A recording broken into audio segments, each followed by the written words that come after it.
Rasmalai cake आखिर बनता कैसे है? क्या बिना क्रस्ट की रसमलाई केक बनाना संभव है? कम से कम कितनी रसमलाई चाहिए होगी हमें एक छोटा सा केक बनाने के लिए? अब केक तो बना लिया, उस केक की प्राइस क्या लेनी चाहिए हमें कस्टमर से? यदि आपका इन सब में से कोई एक भी डाउट है तो मैं आपसे वादा करता हूँ इस वीडियो के खत्म होते होते आपका वो डाउट नहीं बचेगा। तो वीडियो को स्टार्ट करते हैं। आप देख रहे हैं द इंडियन केक स्टूडियो और मैं हूं आपका दोस्त मोहन। तो देखो यार, आमतौर पे क्या होता है कि जब हम कोई केक फर्स्ट टाइम बनाते हैं तो, और वो भी रसमलाई केक जैसा कोई स्पेशल केक आ जाए, तो बनाना बहुत मुश्किल लगता है क्योंकि हमने पहले कभी बनाया नहीं होता है। उसकी वजह से शुरुआत में आपको भी मुश्किल लग सकता है।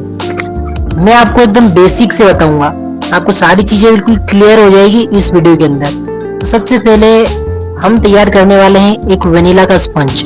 वेनिला का स्पंज लगभग सभी के पास होता है। आप वेनिला का स्पंज यूज कीजिए, उसमें भी केक का टेस्ट बहुत बढ़िया आएगा।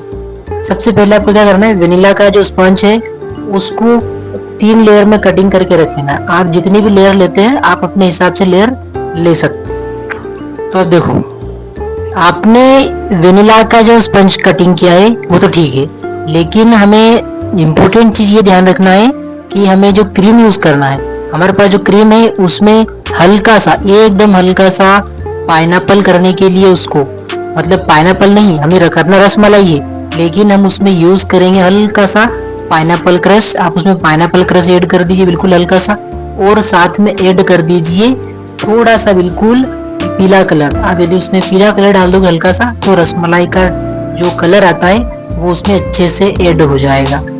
अब आपको इम्पोर्टेंट चीज ये आती है कि रसमलाई केक के लिए आपको जो आपने रसमलाई लेके आए हैं उसमें जो लड्डू है, उस लड्डू के अंदर से जितना भी पानी है आपको वो पानी सबसे पहले जो स्पंज है उसको पिला देना है। आपको नहीं पीना, स्पंज को पिलाना है, ठीक है। तो स्पंज को जब आपको सारा पानी पिला दोगे तो स्पंज एकदम सॉफ्ट हो जाएगा, ठीक।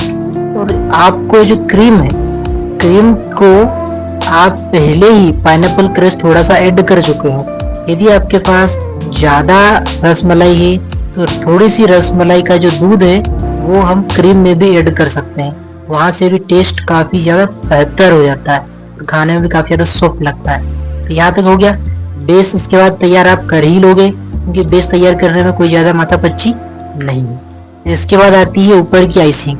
अब देखो यार, आइसिंग करने में क्या है, यदि बहुत जगह क्या होता है, बहुत सारे लोगों को क्रीम ज्यादा पसंद होती है, बेस कम पसंद होता है। कहीं जगह पर बेस ज्यादा पसंद होता है, क्रीम कम पसंद होती है। तो आप बेस और क्रीम का तो अपने हिसाब से देख लेना कि कस्टमर को क्या चीज अच्छी लगती है। लेकिन यदि मैं बताऊं अपने हिसाब से तो बेस थोड़ा सा ज्यादा ही रखना और क्रीम हल्की सी कम रखना, ऐसा आप कर सकते हो, ताकि आप अपने हिसाब से देख लेना। क्योंकि कस्टमर को ये वही उसी हिसाब से करना पड़ेगा, लेकिन हम अपने हिसाब से चीज नहीं कर सकते।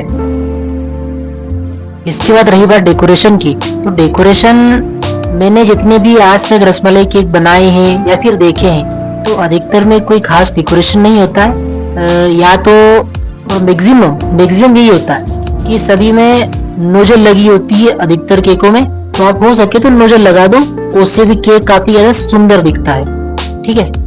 अब ये हो गया। अब मैंने आपके यहाँ पर 2 डाउट क्लियर कर दिए। पूछो कैसे? पहला मैंने आपको बता दिया कि यदि आपके पास रसमलाई क्रश ना हो तो हमने इसमें पाइनएप्पल क्रश ऐड कर दिया हल्का सा, इसकी वजह से हमारा काम हो गया आधा।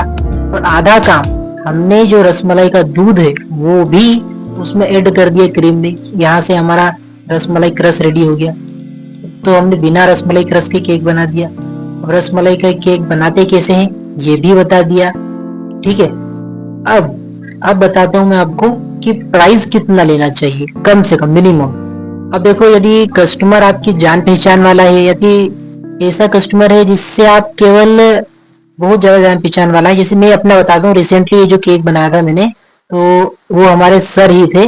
तो उनके लिए क्या करा मैंने, केक का जितना प्राइस होता है केवल उतना ही प्राइस लिया, और रसमलाई का जो प्राइस था वो अलग से ऐड करके उनसे लिया है, क्योंकि रसमलाई का पैसा तो उनको ही देना पड़ता है ना, इसके लिए तो ऐसा किया।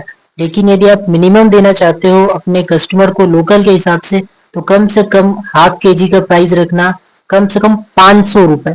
ध्यान रखना, कम से कम 500 रुपीज। इससे कम में आप नहीं दे, नहीं तो आपकी मेहनत टोटल वेस्ट हो जाएगी और आपको लॉस होगा, क्योंकि केक को बनाने में टाइम भी लगेगा। ठीक है, यहाँ तक हो गया। ठीक है, अब आगे बात ये करते हैं कि हमारा एक पॉइंट अभी और बचा हुआ। बताओ क्या? अब पॉइंट ये बचा हुआ है हमारा कि कितनी रसमलाई हमें लेनी चाहिए।